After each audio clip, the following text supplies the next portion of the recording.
Alikho elishona lingenazo ezalo yamkela ke nazi ezihamba phambili. Izaguga zaseLamonti zikhala ngolokudla kuxwayiswa amatshitshi ngogujele kwethulwe ezokuvakasha isimangaliso. Izindaba ze-1KZNTVNEWS fundelo siyabonga wakaduma ninabezulu elidume esandlwane siyakhuleka.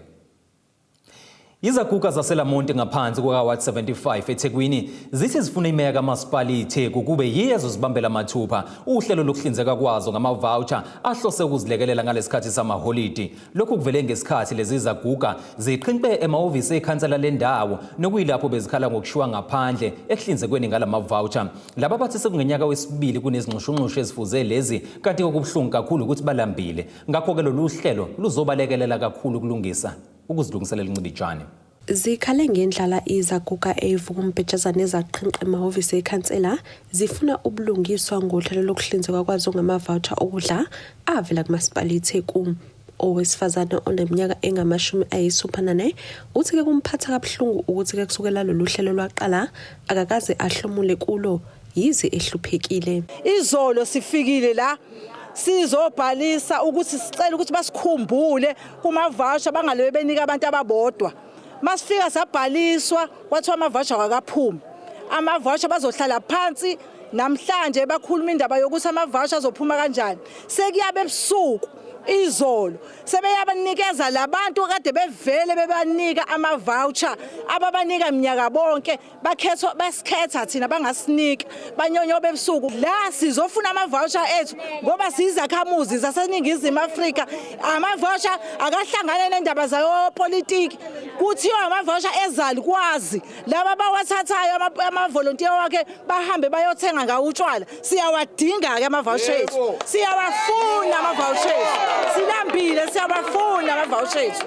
Siyabafuna ama-voucher ethu. Sibadala sihlaliswile izosabhalisa badlala ngathi bengu-number 3 ephepheni kodwa azange ngibizwe kubhaliswa abantu kunikwa abantu abakade bengekho kwala abahlale bayathola njalo baqede basicakele bathi thina siyawathola ama-voucher noma ningaya kulelo office. Lolu hlelo lusungulwe umasipala iTheku njengendlela yokuthula umthwalo izaguga oningi lazo yizona ezondla amakhaya ngemali yazo yempesheni.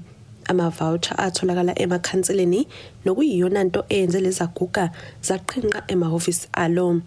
Laba bathi-ke bazoba noncibijane omnyama kanti banxusa imeya yalo masipala ukuba izibambele mathupha lolu hlelo ukuze ke kusize bonke labo abafanele. Suka lo nyaka odlule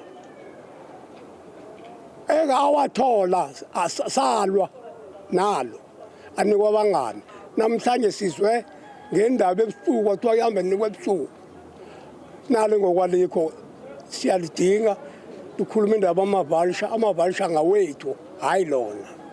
Kunamhlanje asifumananga lutho uhambe ngena door to door usishiyeleni thina mina nihlale wonke sisulu ngikula mama waphuma egqoke isiketi sodwa elambile kuhanjwa kunyonyobiswa ama-voucher till today anikakuthola ukudla.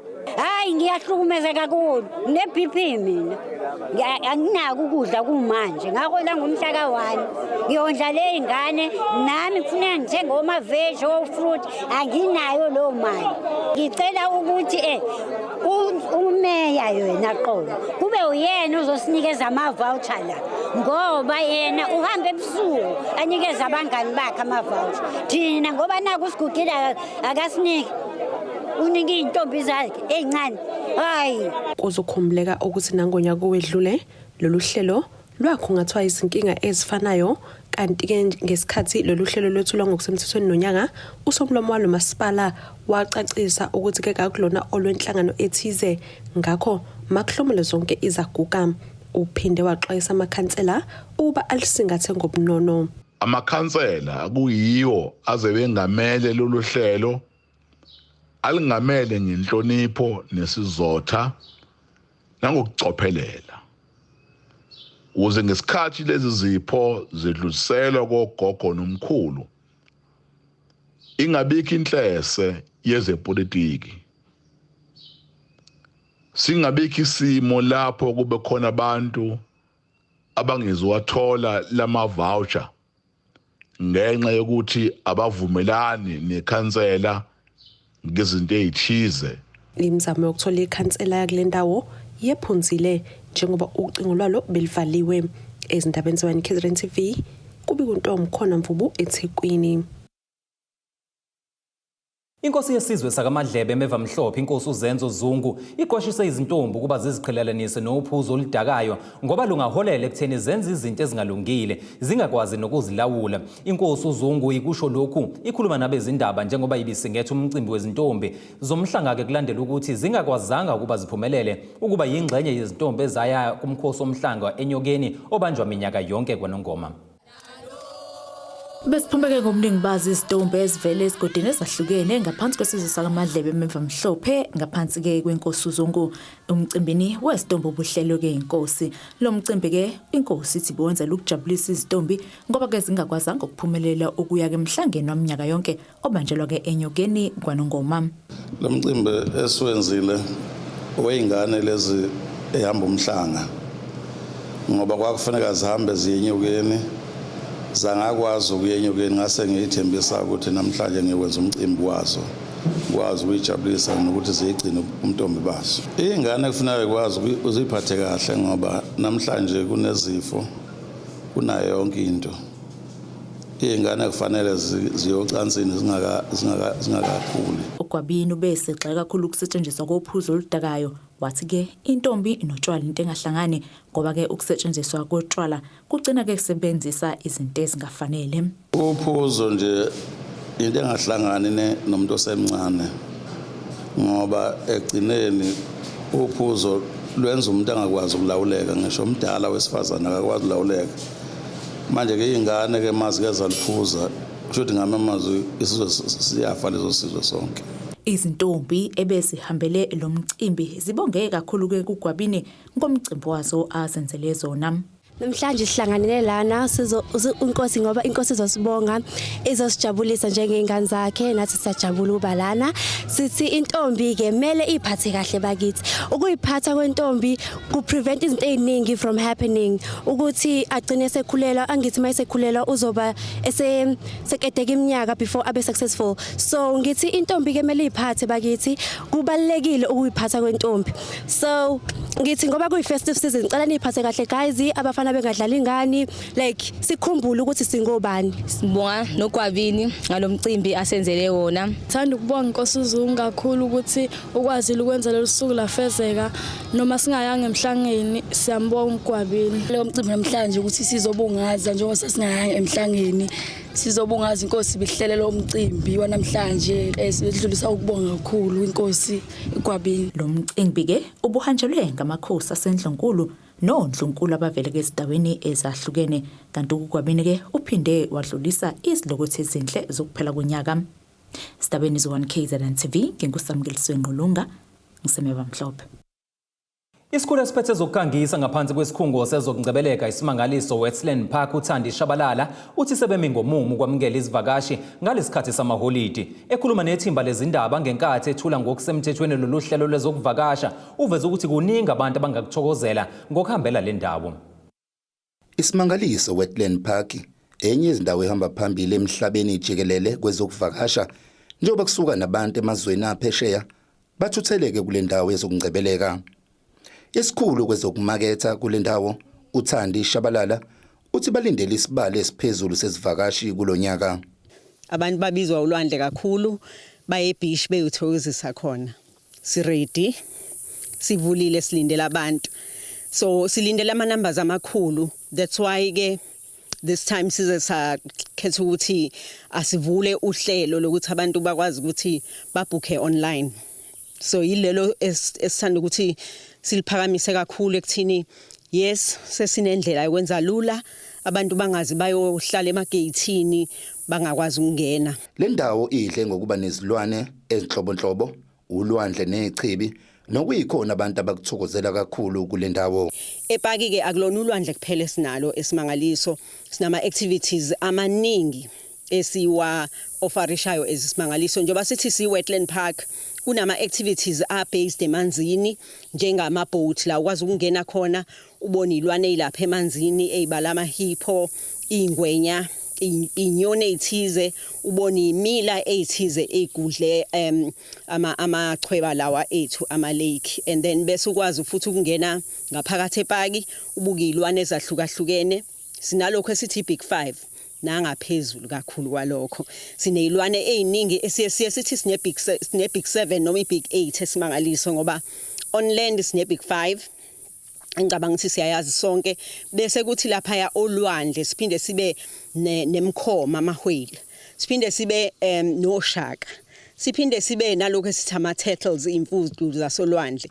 uShabalala uphinde wacacisa ngendaba yomlomo wamanzi angenela olwandle nagcine sekapakale emasimini omphakathi. Kwenzeka inland osinganayo control kangako kukho okwenzeka emphakathini, kunamasima khona agudlela imfula lengabe iyathelela, othola ukuthi mhlawumbe amanzi ayengena ngo1950 echwebeni awasekho manje ngoba sekuningi kakhulu okwenziwayo ngaleyo mfula leyo. So kuningi ngoguquguqukayo nendlela nathi sabantu esenza ngayo mhlawumbe kube nokungcoliswa kwemvelo.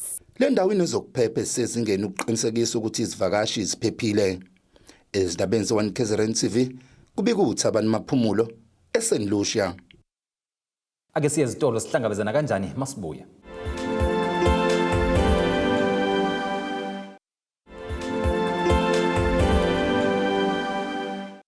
Asibingelele siphinde sikwamukele mungaba usanda kubukela izindaba zethu, nazi izihloko ezihamba phambili namuhla.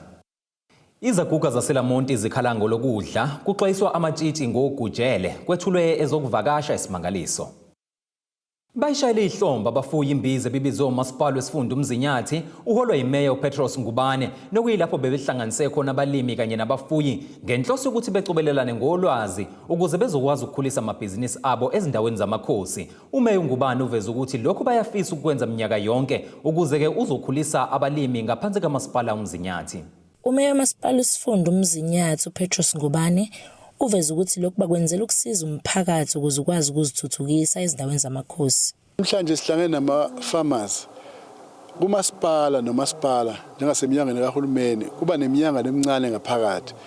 Sinolunye uhlelo kwe-LED, Local Economic Development, lona-ke luhambisana ne-agency uMzinyathi District Municipality Agency olusiza abantu ngemisebenzi abayenzayo emincane ukuba bathole ukuyiphilisa kanjalo futhi nokuthuthukisa imindeni yabo. Sihlangene nabalimi ke namhlanje uba sokhuluma sixoxisane nabo ngalokho ongasebenzela kusize njengabantu ikakhulukazi ezindaweni zasemakhaya zamakhosi. Uphinde wabika ukuthi bazovuselela ithemba kulabalimi njengoba bengakazi bebelekelele ngaphambilini. Besivele sibasiza abalimi kodwa kufanele sikhulume iqiniso besingakabasiza bemfuyo. Besiza abalimi nje abatshala izitshalo njengommbila, obhontshisi, amakabishi nokunye. Nokufuya ke izinkukhu besikwenza lokho. Kodwa sesibona manje ngoba ngendlela esibona ngayo siphakathi nendawo thina abantu abaningi eMzinyathi babuyela umhlaba kusuka eMvoti. Ningakhula amaplaza athe ngohulumeni ethengela abantu abansundu ababesuswe endaweni. eMvoti khona eMsinga, eNquthu nakhona lapha eNdumeni. Besicabanga ukuthi thina sodwa ake sikhathazekile ngalemhlaba esihleli osekuyimhlaba nje kuphela kwakhiwa imizi abantu bese behluleka ukuba bayisebenze. Sibona sivuselele ithemba kubantu nemathuba sibanike singabanika wona. Sesiqalile ukubasiza abanye abalimi abakhulu. Ingane sithengele izinkomo zobisi omunye umlimi olima ngokuba adayise athatha ubisi lwakhe aluse kulaba abaphehla ubisi benze ibhotela benze ezinye izinto lapha ku-Orange Grove okuyibona abasizayo ukuthi bafune futhi ukuthi abalimi abancane bangaletha ubisi lwabo benze nabo bathole bathuthukise amakhono abo okufuyeni nani. Kumele ngisho ukuthi asisize umuntu oyedwa, sifuna futhi ukusiza umuntu oyedwa endaweni eyodwa umasipala oyedwa. Silindele ukuba sisize abantu abaningi. Kanti omunye abalimi uSiboniso Mawela uveza ukuthi lokhu kuyabalekelela ukuze befunde kulaba sebemkantshubovu. Uthi lolu uhlelo olufana nalolu thina nje singabalimi abasebancane abafufusayo emphakathini, especially uthi ngeke uvalele ngaphandle lokho ukuthi abalimi abamnyama siba nenqinamba eziningi kakhulu, especially lokhu ngingazi mhlawumbe ngezwakala nakwabanye abantu, especially when it comes to access to market, because siyabafuya abamnyama siyaphusha kakhulu siswami. Kuningi esikwenzayo ukuzama nathi ukuzikhulisa sisodwa, kodwa ke mangabe kuzoqhamuka ama program afana nalawa abekelwa umasipala wethu waseMzinyathi, kuyasijabulisa futhi kuyasithokozisa kakhulu lokho, ngoba lokhu kusenza ukuthi sikwazi ukuthi sihlangane nabanye amafama asebemkantshubomvu kulama industries athile. Mina nje ngiqhamuka from a poultry industry engilokhu ngaqala ngo2016 ukusebenza le ndaba yezinkukhu. Masizohlangana nabantu abafana nalabo asebemkantshubomvu nawa industry sikhona futhi ukuthi sihlangane nanabantu, ngoba kwesinye isikhathi uzofika ukuthi uzositshela lento yenzayo uyakwazi ukuyenza kanti uyenza ngendlela ekungeyona. Sobekadlala izindabeni ze1KZNTV eDandi. Imeya kamasipala uMhlathuze uXolani Ngwezi uthi bayawubona umehluko njengoba kuqhubeka ukulungiswa kwebhishi iAkkelstrand. uNgwezi uthi kunebhishi elisha elibizwa ngeNew Oak nekuyilona ke elizosetshenziswa izivakashi. Njalo ngalesikhathi samaholidi okuphela konyaka, abantu abaningi bayaye bathutheleke emabhishi ukuyosijabulisa. Ukulungiswa kwebhishi Alcastrand eRichards Bay kushiya abaningi abakhelele lidolobha benokukhala. Imeya umasipala uMhlathuze uXolani Ngwezi uthi bayawubona umehluko kusukela kuqaliwe ukulungiswa kwaleli bhishi njengoba kuqhubeka ngendlela ukulungiswa kwalo. Nakuba kuqhubeka ukulungiswa kwaleli bhishi, kodwa likhona indawo ezobhukuda umphakathi ozobuhambele leli bhishi. Besilapha namhlanje eAlcastrand Beach sizobheka umsebenzi osuwenziwe since safika lapha ngenyanga edlule. Umsebenzi osuwenzile ukhona improvement enkulu kakhulu, nanokuthi ibeach indawo ubhukuda isezukuba kancane ngalendlela ebencane ngayo, senza u250 meters manje ukuvuleka kwalo. Kodwa not necessarily ukuthi abantu mabeze lapha eRichards Bay abanayo indawo ukubhukuda, banayo indawo ukubhukuda kwibeach lethu eliseduzane naleli Alcastrand ebizwa ngeNew Ark. As of now sikhuluma nje babhukuda khona abantu. Imeya uNgwezi ithi lolu hlelo lokulungiswa kwaleli beach lungaze liphele ngonyaka ozayo ngenyanga kaMashi, kanti lo masipala uzimisele ngokuthi le bhishi ulungise kabushe ligcine selifana nelaseThekwini. Umsebenzi owenziwayo wonke phakathi kwemkhandlu uMhlathuze noTransnet uzokwenza uzuphele mhla ka31 March ukuthi ukwazi ukulungisa almost yonke into ibhishi lesikwazi ukubuyela esimeni. Kodwa ke lo msebenzi esiwenza ngoba ngisho umsebenzi wesibambiso nje mhlambe sika 5 years, emva kwalokho njengomkhandlu sikuma plans noma einhlelweni zokuthi sibe ne permanent solution ezoba khona lapha ukuze ibhishi lethu cishe libukeke njengalaseThekwini. Kanjalo nabantu abahambela leli bhishi bathi kuyajabulisa ukubona ukusetshenzwa lilungiswa kabusha leli bhishi. Siyajabula besibone lapha besebenza kanje umasipala usebenza ngoba manje besiphatheke kabi bese le festive sikwazi ukubhukuda. Kodwa siyabona ibhishi lethu balungise njengamanje. Abahlenga ababhukudayo bazoqhubeka nokusebenza kuleli bhishi ngesikhathi esifanele okuyihora lesishagalombili ekseni kuya kwelesihlanu ntambama. Ezindabeni ze1KZNTV kubika uThabani Maphumulo eRichards Bay. Usheshe wafika uKhisimusi kulabo angeze bekwazi ukuthi bebe nemindeni yabo ngamaholide okuphela konyaka okubalwa kuba iziguli kanye nezisebenzi zomnyango wezempilo ezibhedlela ezahlukahlukene ezingaphansi kwesifundo King Cetshwayo, ngenkathi imeya lesifunda uThamintuli ehambele kulezi zibhedlela ukuyophaka abantwana izipho zikaKhisimusi. Kanjalo nomsunguli wamadoda omsamo Sibonelo Nxele welule isandla ngezipho zikaKhisimusi kwabaswele eNgqamzane. Isibhedlela seSalvesh kwesakwakhoza eCatherine Hospital sengesinye sezibhedlela ezihanjelwe imeya yesifunda iKing Cetshwayo uThamintuli, nokuyilapho kuyenikele khona ngezipho zikaKhisimusi ezihlukene kubantwana bakulesi sibhedlela. uNtuli uthi ke ukuhambela kwakhe kulesi sibhedlela uhlose ngakho ukumisa isibindi labo abazochitha izinsuku zamaholide bengekho kanye nemindeni yabo. Ngalesikhathi siyasikhumbule laba abasuke bengekho emndenini yabo, ongaba abantwana abancane noma laba abasoyiphena ukukhubazeka noma basoye bese ikhungweni lezi egcinwa abantu abanezimo engajwayelekile. So sazi ukuthi bona kulesi sikhathi semqoka sokuhlangana kwemndeni buya abantu emaholidini bethatha ama leave abe-ofile behleli nemndeni kumnandi bona abasuke bengekho esimeni esijwayelekile basuke bengahleli nemndeni yabo manje ke siyasibakhumbuleke sibonke asihambe siyovela nje ukubaduduza nje like ingane sipha amathoyisi ingane ibingayo kulibona ithoyisi ngoba iseyinhlungweni ingalindele lutho okunikeza ihope into ebalekile what we do we are bringing hope to those who are hopeless. Umphathi walesi sibhedlela ubabhekile Msomi uthi ke sebekulungele ukubhekana nomthamo wabantu abangahle bengene kulesi sibhedlela njengoba kuza izinsuku zamaholiday okuphela konyaka. Thina asiwathatha ama leave kakhulu mangabe ku December ngoba siyazi ukuthi isikhathi seyimvula isikhathi seyingozi nabodokotela sine full complement yodokotela so asinankinga yokuthi simelane nelokhuzane obunzima esingase sibhekane nabo and siyaplana kukhona abanye othola ukuthi noma bekhona kodwa baku standby mangabe kukhona idisaster eyenzakalayo bazobizwa ngoba sizihlelile nje. Khona manjalo njengoba ke sibheke kuwa amaholiday ukuphela konyaka umelaphi wendabuko waseNdlangubo usibonelo Nxele owaziwa ngelikamkhulu Nxele wenzeleke izaguga ukhisimuzi lapho edlulisele khona izipho ezihlukene. Unxele uthi ke ukukhulela kwakhe ekhaya lidla imbuya ngothi yikona ukumnika isikhuthazo sokuthi ebuyisele emphakathini ikakhulukazi ngesikhathi sokubuthana kwemndeni.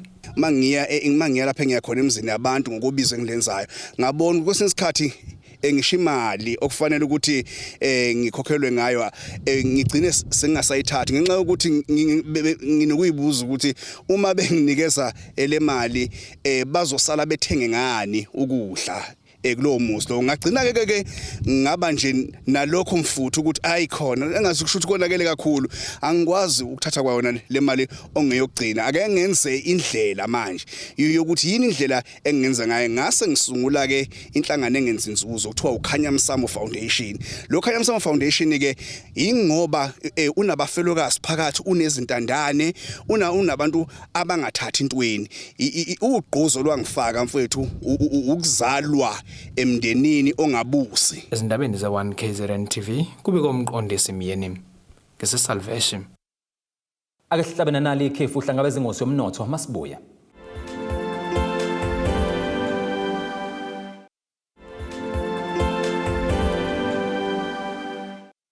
Siyakubingelela siyakwamukela mongabusanda kubukela izindaba zethu nazi ihloko esifolo sangazo namhlanje. Izaguga zaseLamonti zikhalango lokudla kuxwayiswa amatshitshi ngogujele kwethulwe ezokuvakasha isimangaliso. Kuleli qophelo samukela ingosi yezomnotho.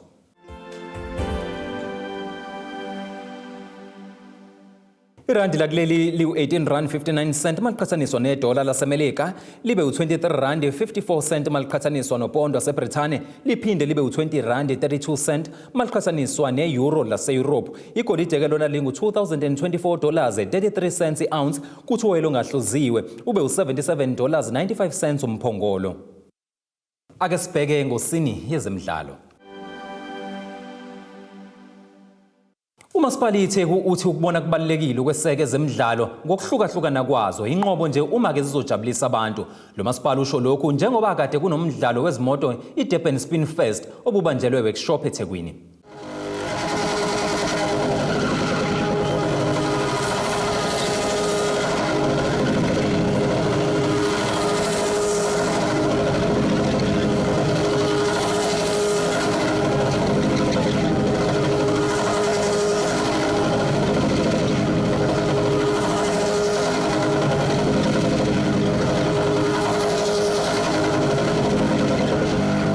Belisho kanje ithayi eThekwini ngempelasonto. Abahleli balomcimbi basebenza isiqinisekiso ukuthi ngaphambi kokumema umuntu ukuthi azoba ingxenye lomdlalo balandela yonke imigodi efanele ukugwema ukuthi kube nokulimala. So abantu sibakhethe ngokuthi before umuntu simthathe they have ama video selections and abawafakayo. We just go through those and then just make sure ukuthi okay lo muntu unayo yini i-discipline and the ability to be able to perform enza lento lena on track. And nakhona we make sure to keep it safe because we have ama barriers around for spectators and also from them ukuthi ni bangafiki kube khona i-commotion enzalayo between umuntu ozobuka naye umdlali. But nakhona if umuntu efisa ukufunda there are always lama professionals professionals akhona njengo-Edidas no-Samsam who are always willing to give like a learning hand to abantu to make sure ukuthi they better the skills. Ngaphandle kwabala i-KZN bangaka abanye ama-province? We've got abantu abasuka eLesotho, we have abantu from Cape Town, Goli, and one of the female youngest spinners waseQwaqwa okhona uViolet ona 15 and nje baqhamuke endaweni eziningi bonke. OkaMasipala iTheku uSipho hlezi beyixhasa imicimbi esuke ihlanganisa abantu. Njengomkhandlu weTheku olide ubaba uKhawuna siyakholela ukuthi zonke into ezenzeka sijabulisa abantu bakithi sibalekile. Siyazi ngabe ingozi ukuthi imoto ispine kodwa ngoba kuvalekile laba spina khona imoto ayikho into eyingozi kuthina ngomphakathi and nabantu abadlala le moto akabe khona umuntu okhomisa ukuthi uyalimala khona. So uxhasa ke ngoba siyakholela ukuthi akho umuntu leThekwini okufa amakonto ayenzayo ebalekile singayilekeleli. Lo mcimbi ubuhlelwe Omni Evolution Expo kanti uba njalo umnyaka yonke ngomhla ka-16 kuDisemba. Debogo Sibisi, Ethekwini. Ake sibheke isimo sezulu esingalindeleka.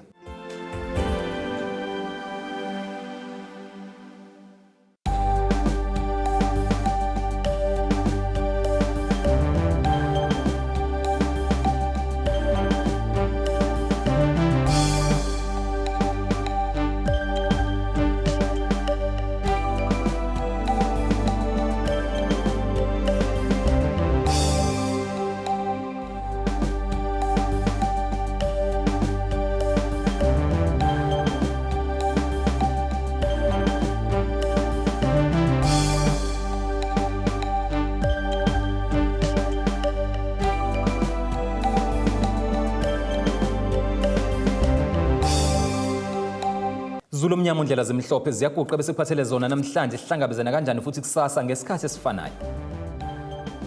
Abethuli bethu bezindaba baxhaswe iThulis Bayview Bridal. Ungabashayela kulezi zinombolo ezivelile